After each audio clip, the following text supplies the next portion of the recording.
E os critérios desse cadastro envolviam qualificação técnica, qualificação financeira, experiência, expertise, né? Legal também. Segurança, saúde, meio ambiente, qualidade. É correto isso? Sim, todos os aspectos. Sim. E o senhor mesmo mencionou que existiam poucas empresas aptas a serem qualificadas para a execução desses grandes pacotes, desses contratos gigantes. Isso é verdadeiro? Isso é fato. O senhor pode, não sei se o senhor sabe informar, pelas regras da Petrobras, nas licitações ela tem que convidar pelo menos 3 empresas. O senhor confirma? Confirma. Para a licitação, sim. Sim.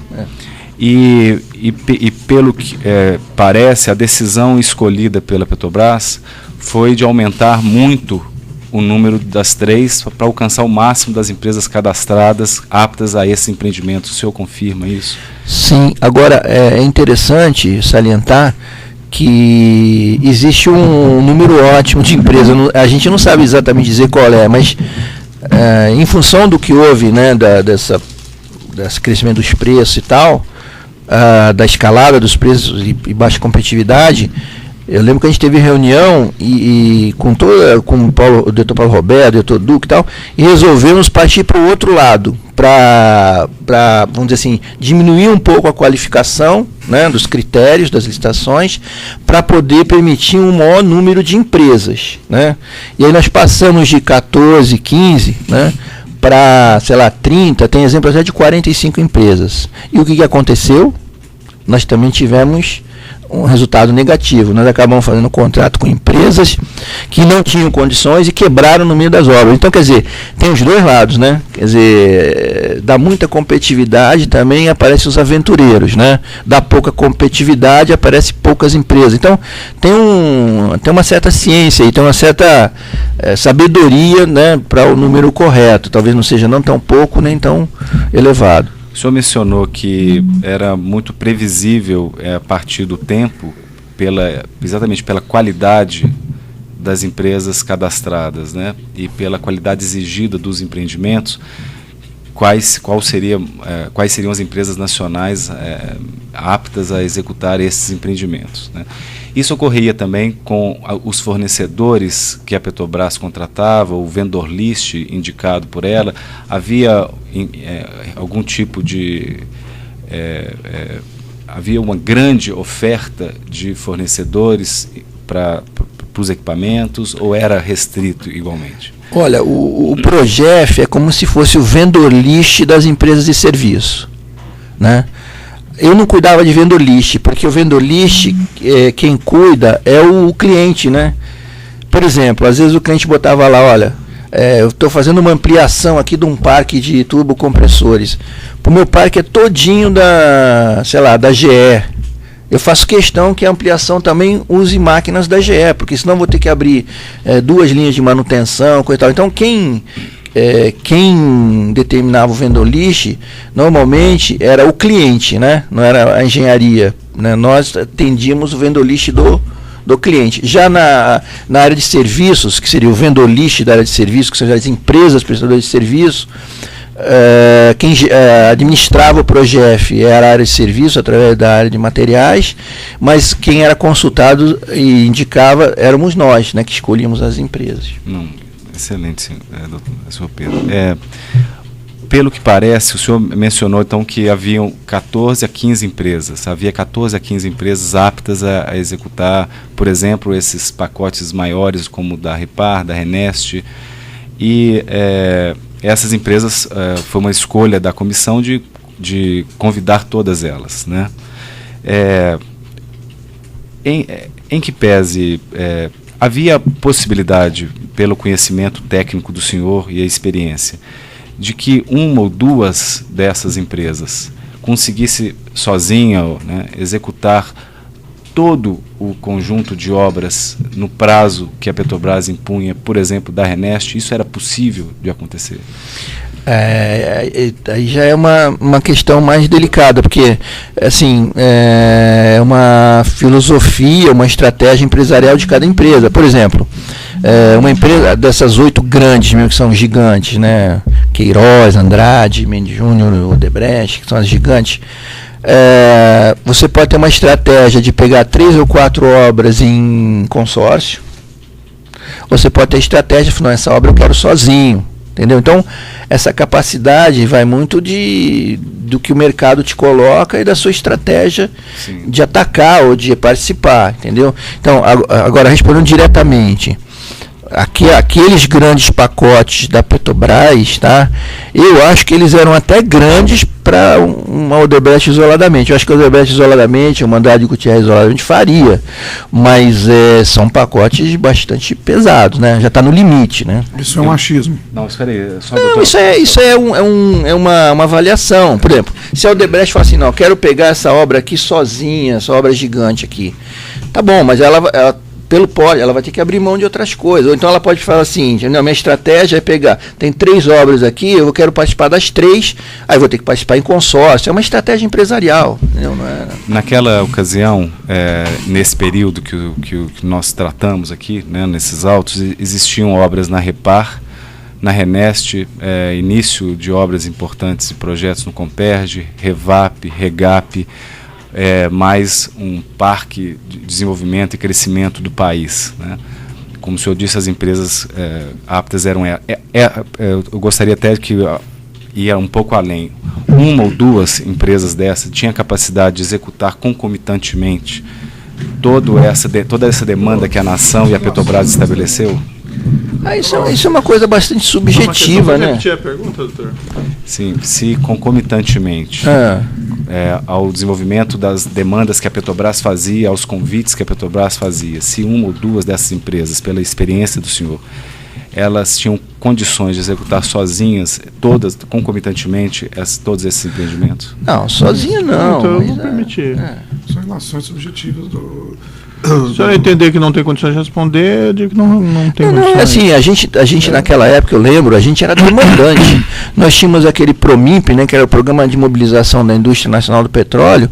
A gente era sempre demandante de mão de obra, de treinamento, tá? Quer dizer, a gente estava crescendo em todos os sentidos, né, de mão de obra, de empregabilidade e tal.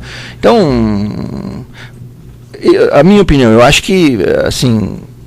5 refinarias ao mesmo tempo foi um exagero da Petrobras, eu acho, né? Ao mesmo tempo, porque você afoga o mercado, na verdade, e além de ser uma quantidade de investimento muito grande. Mas isso é uma coisa muito subjetiva, né? Existia, senhor Pedro, uma certa especialidade dessas grandes empresas que era identificável a partir da execução dessas obras demandadas maciçamente pela Petrobras? Desculpa, terminou? Sim. Não, sim, isso era o próprio Progef, porque aí você tinha o item lá, montagem eletromecânica, construção civil, tratamento de água, entendeu? Você tinha plantas de produção, era bem qualificado por itens, né? Agora, por exemplo, essas grandes empresas, elas se qualificavam em vários itens. Então, chama lá, construção civil, a Odebrecht estava lá qualificada, por exemplo. Montagem eletromecânica também, entendeu? E essas grandes obras da Petrobras, normalmente são construção civil e montagem eletromecânica, né? Que é o core business, né, dessas empresas grandes. E era razoável que essas empresas buscassem no mercado... com a finalidade de atender a Petrobras, parceiros ou outras empresas que em consórcio conseguissem dar vazão. Doutor, eu vou indeferir porque realmente está muito especulativo. É razoável? Não, é um argumento, não isso é uma aconteceu, doutor Pedro, isso aconteceu das empresas precisarem de buscar outras empresas para se consorciar e dar consecução aos empreendimentos da Petrobras? Olha, eu não sei dizer, né, qual era a origem da formação dos consórcios, mas eu diria que é uma tradição da prestação de serviço brasileira, né, de as empresas participarem em consórcios. A gente, né, isso é uma coisa, assim, vamos dizer, tão natural que a gente nem se questiona. Isso era absolutamente natural, a formação de consórcios. Sim. Os orçamentos da Petrobras eram desenvolvidos, como o senhor mencionou, num departamento específico, né? Era um orçamento sério, o senhor reputa correto, adequado? Ó, eu já falei em outro depoimento, era o seguinte, quando saía a licitação, né, que era enviado o convite, era enviado como se fosse o mesmo convite para um grupo de trabalho dentro da área de orçamentos. Então, esse grupo de trabalho, ele trabalhava, né, acompanhando a licitação como se fosse a área orçamentária de uma companhia qualquer, de um proponente qualquer. Ele recebia as circulares, as modificações, as orientações, tudo. Então, o orçamento que era fechado por esse grupo, ele era similar ao orçamento que era fechado pelos proponentes. É como se fosse um proponente N mais 1, entendeu?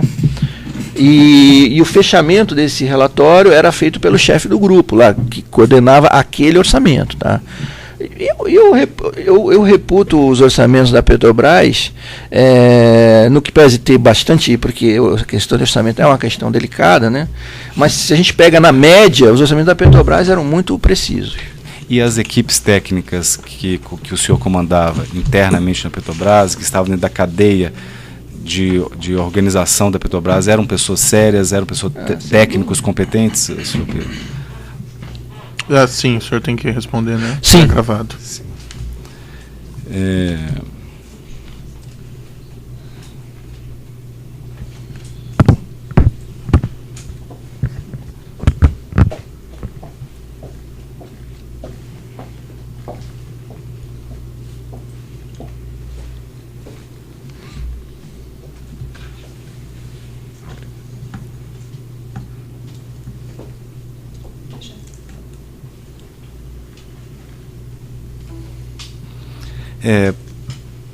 Existe na denúncia, senhor Pedro, uma troca de e-mails internas entre executivos da Odebrecht, né, sobre um contrato de operações de sondas que veio a ser celebrado entre a Odebrecht Óleo e Gás e a Sete Brasil. Né.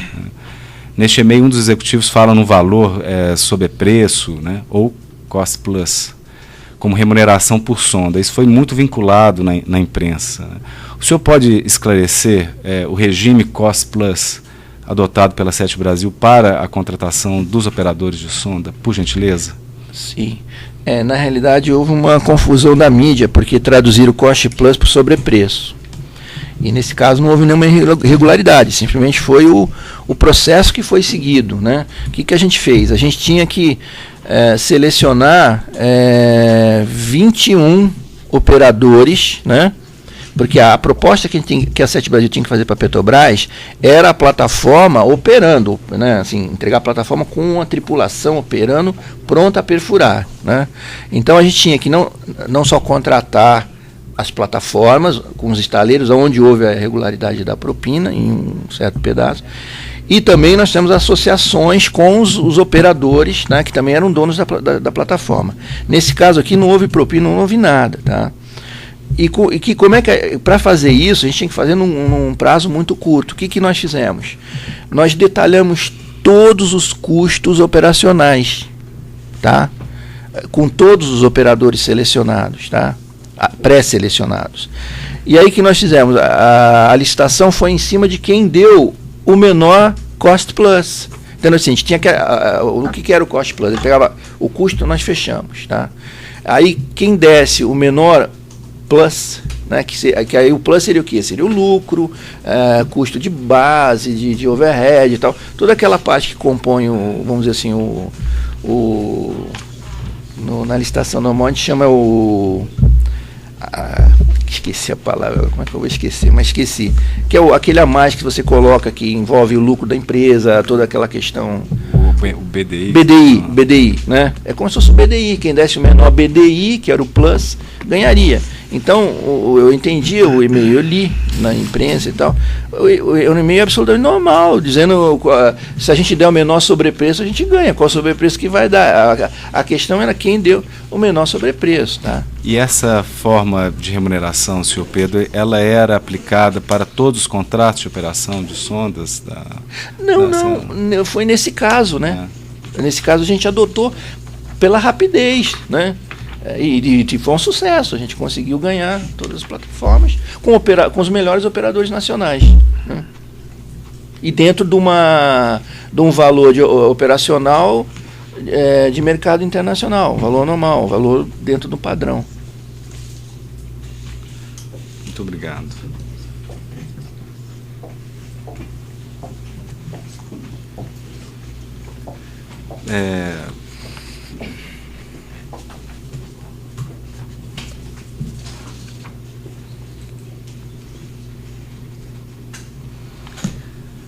Senhor Pedro, era comum a Petrobras receber brindes, os técnicos, os engenheiros da Petrobras? Isso é normal no mercado? Brindes de final de ano? Lá era comum receber brindes, tá? Em brindes institucionais que caracterizavam a marca das Sim. empresas?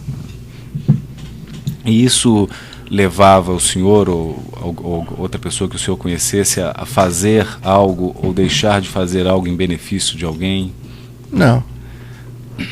O senhor conheceu dentro da estrutura que o senhor coordenava, pelos técnicos da Petrobras, dentro da cadeia de produção, né, da fiscalização, das comissões de licitação, algum ato que tenha sido praticado visando beneficiar a Odebrecht, os consórcios que a Odebrecht realizou? Através de brinde, não. Não.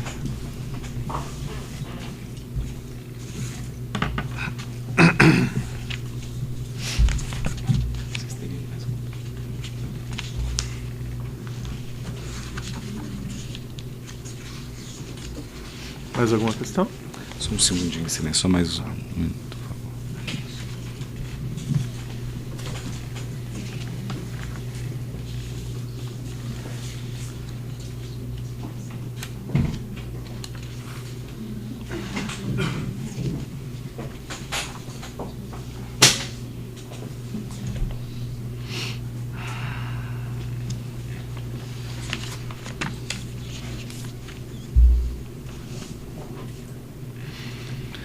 Eu agradeço muito, Excelência. Não tem mais perguntas. Não sei se os nossos colegas Outros têm. defensores têm indagações? Um esclarecimento, então. Só para reiterar, o senhor disse, mas em reais o senhor não recebeu da Odebrecht? Não. E foi mencionada a questão desses navios sondas nessas últimas perguntas do defensor.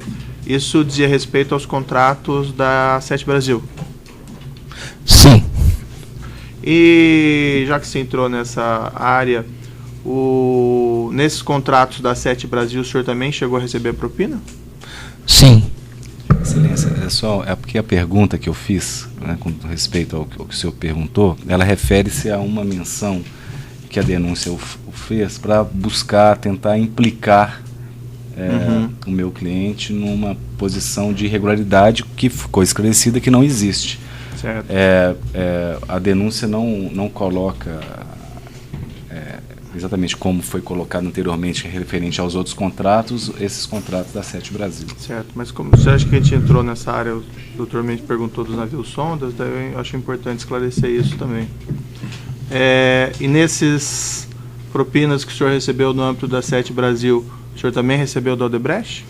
Não, só recebi da Keppel e da Jurong. Do Enseada do Paraguaçu, o senhor não recebeu? Não. Não houve pagamento de propina pela... Não sei, eu não recebi. O senhor, quando declarou lá no seu depoimento anterior, o senhor mencionou...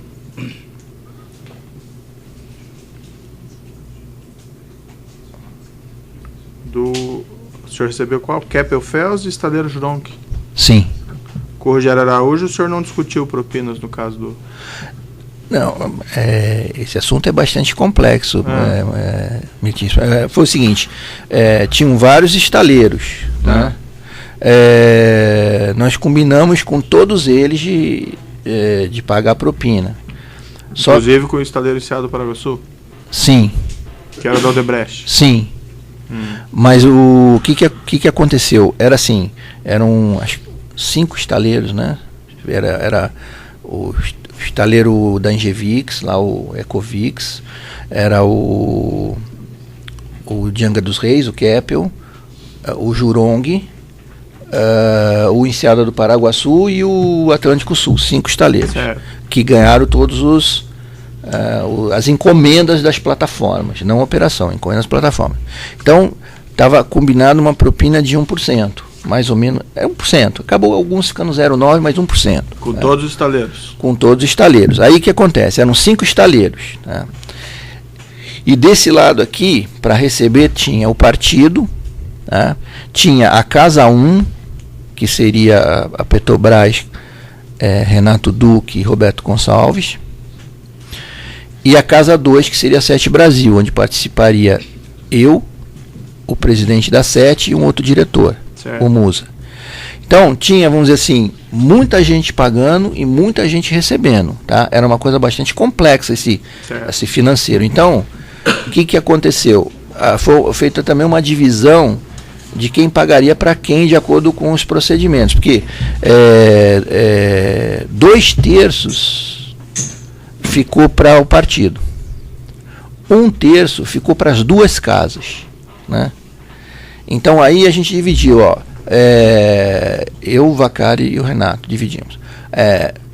O cap eu pago uma parte para o partido e até um certo cap de 4,5 milhões, depois paga para Casa 1 e 2. Uhum.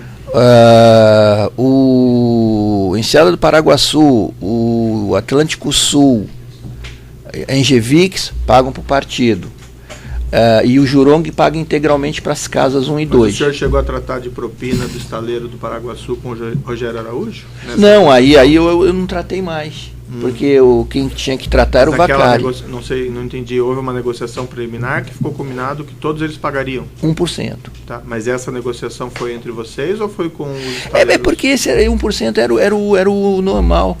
Porque a primeira licitação, quem tinha ganho era Atlântico Sul, a licitação de construção. Tinha sido feita pela Petrobras. E o Atlântico Sul combinou 1%. Aí sim, todo mundo. A pergunta é bem específica, assim, o senhor chegou a tratar sobre essa questão da propina do estaleiro Enseada do Paraguaçu com o senhor Rogério Araújo? Eu cheguei a conversar com ele. Conversou com ele? Não defini porque depois com quem que eu conversei efetivamente? Com o senhor Zivi, com o senhor Guilherme, porque era a Jurong e a Keppel ficou para Casa 1 e 2. Aí eu detalhei, aprofundei e nesse recebi. caso, no conversa que o senhor teve com o senhor Rogério Araújo, ele falou também que tinha que consultar os superiores dele? Não, isso ele sempre falava. E nesse caso eram os mesmos daqueles contratos da Petrobras ou eram outros? Eu acredito que envolveria outras pessoas também, né? Porque o Enseada do Paraguaçu não era só da Odebrecht, né? Acho que envolvia a OAS, a UTC, o estaleiro era um consórcio, né, de empresas. Tá bom, esclarecimento. Então eu declaro encerrado o depoimento do senhor Pedro Barusco.